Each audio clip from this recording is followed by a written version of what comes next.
જય શ્રી કૃષ્ણ મિત્ર, સ્વાગત છે તમારું મમ્મીની રસોઈમાં। આપણે પાણીપુરી તો ખાતા જ હોય છે, પણ આજે આપણે બનાવશું સુરતની પ્રખ્યાત એવી આલુપૂરી।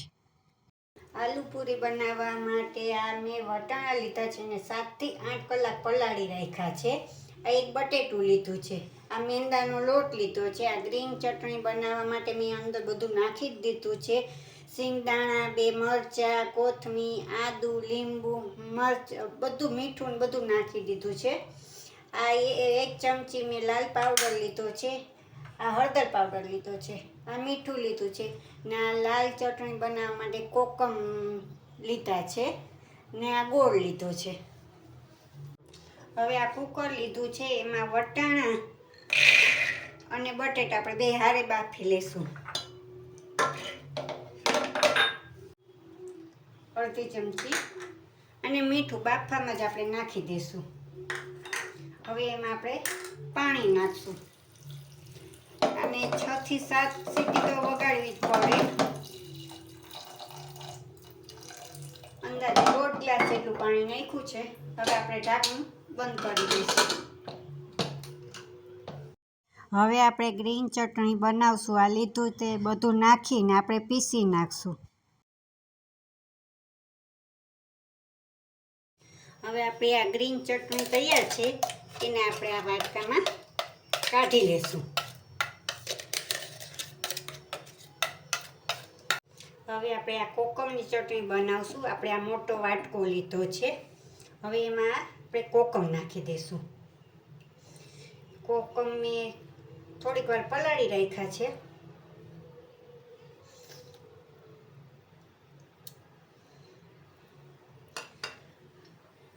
હવે એમાં આપણે ગોળ નાખી દઈશું।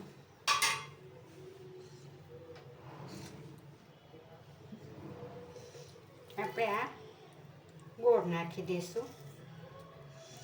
1 ચમચી જેટલું મીઠું નાખશું, થોડુંક આપણે જીરું નાખશું। હવે આપણે એમાં પાણી નાખશું થોડુંક। હવે આને ઢાંકીને આપણે 5 મિનિટ આપણે ઉકાળવા મૂકી દઈશું। હવે આને આપણે ગેસ ઉપર ઉકાળવા મૂકીને ગેસ ચાલુ કરી ને 5 મિનિટ એને આપણે ઢાંકી દઈશું। જો આપણે આ કોકમ બાર ઉપર આવી ગયા છે ને આપણે આ ઉકળી ગઈ છે। આપણે હવે એને ઠરે પછી ગેસ બંધ કરી દે, ઠરે પછી આપણે મિક્સરમાં બનાવી લેશું। ઉકળીને સરસ થઈ ગઈ છે, જો કોકમ બધા ઉપર આવી ગયા છે।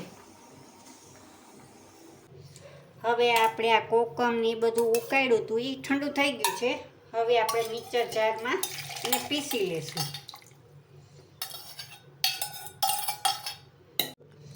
હવે તૈયાર છે, આપણે પીસી લીધી છે ગોળ અને કોકમની ચટણી। હવે એને આપણે વાટકામાં કાઢી લઈશું।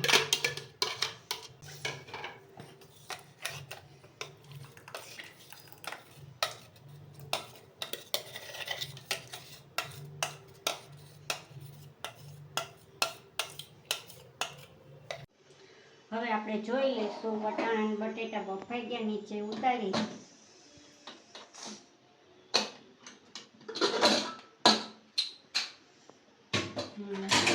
જો આપણા સરસ બફાઈ ગયા છે, જોવો છો તમે, જો બફાઈ ગયા છે। હવે આપણે એનો વઘાર કરી લઈશું। અહીં કઢાઈ લીધી છે, હવે આપણે ગેસ ચાલુ કરશું। હવે એમાં આપણે 1 પાવડા જેટલું તેલ છે, તેલ લેશું। તેલ ગરમ થાય પછી આપણે જીરું નાખશું। તેલ ગરમ થયું છે, હવે આપણે જીરું નાખીશું। હવે ગેસ ધીમો કરી દઈશું, પછી આદું નાખશું। આદું સરસ લાગે છે આમાં। હવે આપણે આ મરચાં નાખશું। હવે એને આપણે ધીમે ઓલે હલાવી લઈશું। કારણ કે આદુ જેનો સ્વાદ સરસ આવે છે.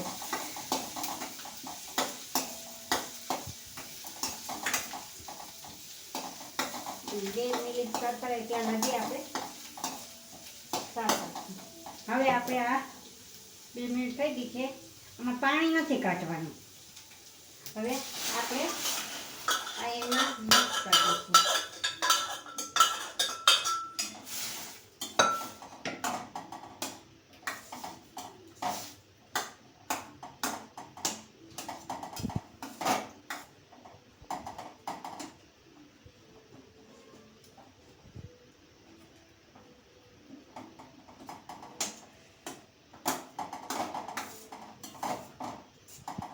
જો ઘાટું કરવું હોય તો ઘાટું કરી શકો છો, ને આછું કરવું હોય સેજ તો પાણી નાખવાનું સેજ. હવે આપણે આ 1 ચમચી ધાણા જીરું લીધું હતું એ નાખશું. જરાક હળદર નાખશું કારણ કે આપણે બાફામાં નાખી હતી હળદર.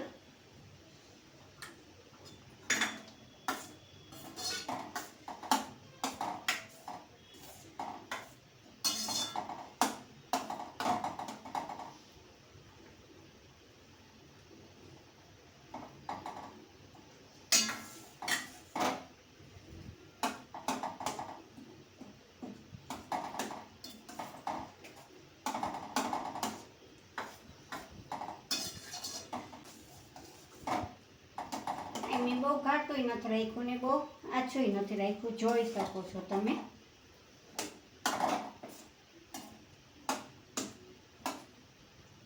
હવે જો આપણો રગડો થઈ ગયો છે.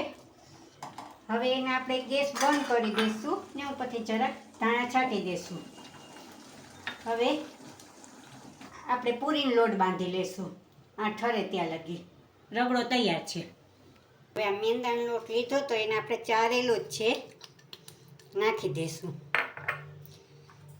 જરાક આપણે મીઠું નાખશું ને આપણે મોણ નાખશું. મોણ જાજુ નથી નાખવાનું કારણ કે આ પૂરી છે એ આપણે ફૂલાવાની નથી, આપણે એને ચપટી પૂરી કરવાની છે. હવે આપણે થોડું થોડું પાણી નાખીને લોટ બાંધતા જઈશું.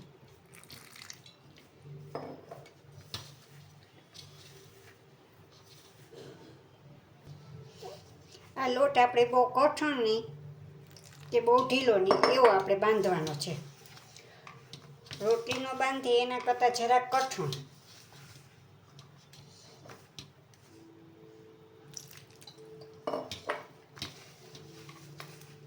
હવે આપણો લોટ આ બંધાઈ ગયો છે. જરાક આપણે તેલવાળો હાથ કરી લઈશું.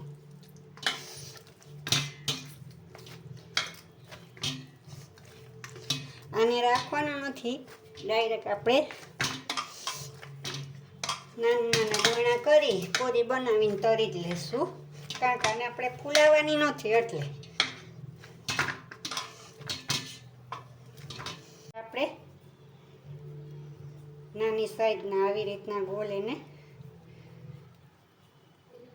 બનાવી લઈશું કારણ કે આની પૂરી તો નાની જ હોય.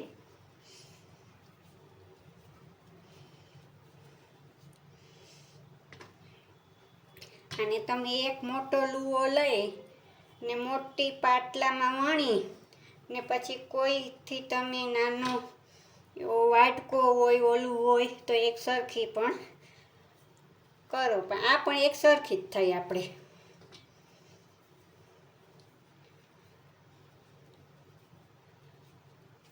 હવે કઢાઈ લીધી છે, એમાં તેલ નાખ્યું છે. હવે આપણે આ ગેસ ચાલુ થશે કર્યો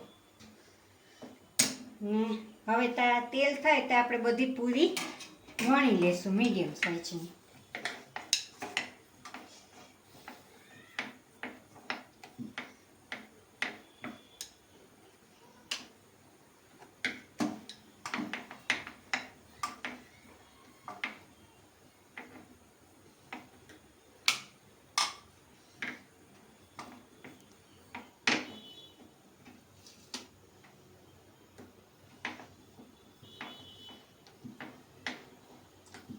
અને આપણે ફૂલવા નથી દેવાની ને જો ફૂલે તો પછી આપણે જારો એને ચારેથી બેસાડી દેવાની.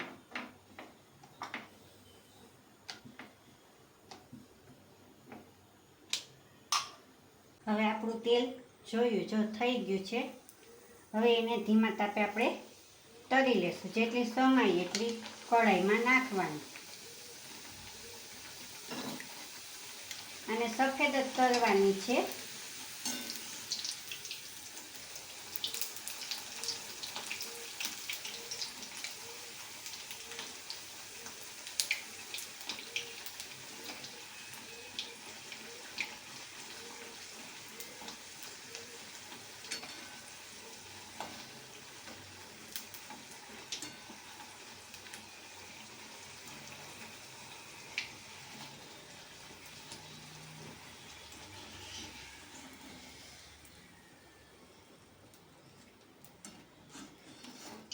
નીતારીને આપણે રોટલી રાખવાનું લીધું છે તેમાં નાખી દઈશું. ને જો ફૂલી હોય તો આમાં આપણે બેસાડી દેવાની.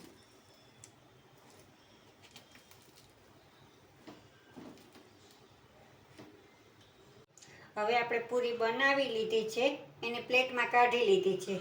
હવે આપણે આલુ ઉપર પાથરી દઈશું.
તૈયાર છે આપણી આલુ પૂરી. મેં ઉપરથી આમાં ચીઝ નાખ્યું છે. તમારે નાખવું હોય તો તમે નાખી શકો છો.